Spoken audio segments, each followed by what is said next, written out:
आपके पास। ठीक है अमित जी, मैं आ रहा हूं आपके पास। शोएब सिद्दीकी साहब लगातार बने, उसके बाद कांग्रेस का रुख करना मेरे को। शोएब जी, साफ तौर पर अब ये कहा जा रहा है कि अगर शंका होगी तो बुर्का उठा के देखा जाएगा, क्योंकि बुर्के की आड़ में कई गलत तरीके से वोटिंग ना हो जाए। घूंघट भी अगर होता तो घूंघट भी हटवाया जाता।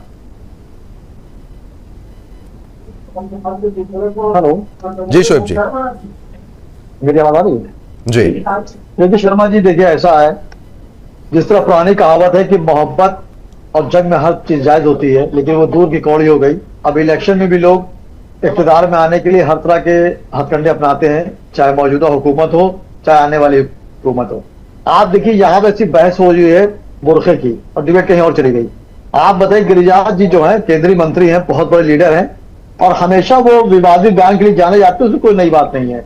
देखिए बुरखे की जहां तक बात है तो मैंने पहले भी आपसे कहा, तो आज भी बात कह रहा हूं, बुरखे का मतलब जो होता है कि चेहरा छुपाना, चेहरा छुपा होना।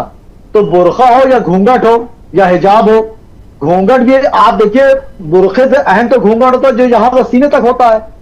और उसके बाद आजकल अमूमन लड़कियां जो हैं, औरतें जो है यहाँ पे स्कार्फ बांधती हैं चेहरे पे छुपाने, मतलब उनको अपनी शर्म हया छुपाने के लिए है। लेकिन जब बुरखा का जिक्र आता है तो सभी लोग जो है टारगेट मुसलमान को ले लेते हैं। आप देखिए, मैं चुनाव आयोग का शुक्रगुजार हूं। देखिए शर्मा जी, मैं ये कहना चाह रहा हूं कि जब बात चुनाव आयोग तक आई, चुनाव आयोग ने ये कहा, उन्होंने कहा कि जो इलेक्शन में जिस तरह की महिलाएं वहां पे मौजूद रहती हैं तो कभी कभी होता है कि उनके चेहरे देखने में मजबूरी पड़ जाती है। तो उन्होंने सबसे अच्छा काम यह किया कि आंगनवाड़ी औरतों को अब क्यों उन्होंने लूट किया। क्यों किया? क्योंकि पुलिस किस तरह पेश आती है आपको मालूम है, खासकर महिलाओं से।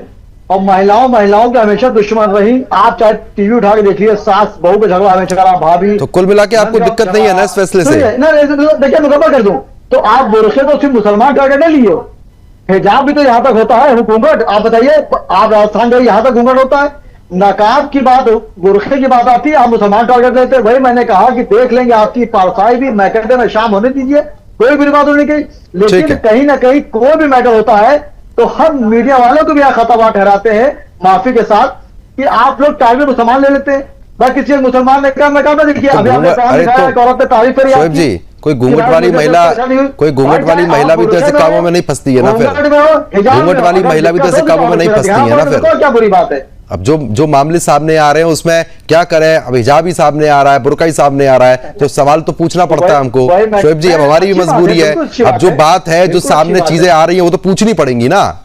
मैं वही जवाब भी दे रहा हूं कि सर देखिए, चुनाव आयोग का यह कहना है कि जो औरतें चेहरा ढका रहेगा तो उसमें चाहे वो बुरखा हो, चाहे घूंघट हो, चाहे हिजाब हो, उनको दिखाना पड़ेगा चेहरा। ठीक है, और कोई बुरी बात नहीं है। चलिए ठीक है। आपसे मुसलमान को टारगेट लग के बात करें तो मैं समझता हूँ बेहतर नहीं है। ठीक है राज जी, हर महिला का सम्मान होता है, चाहे किसी बिरादरी की हो।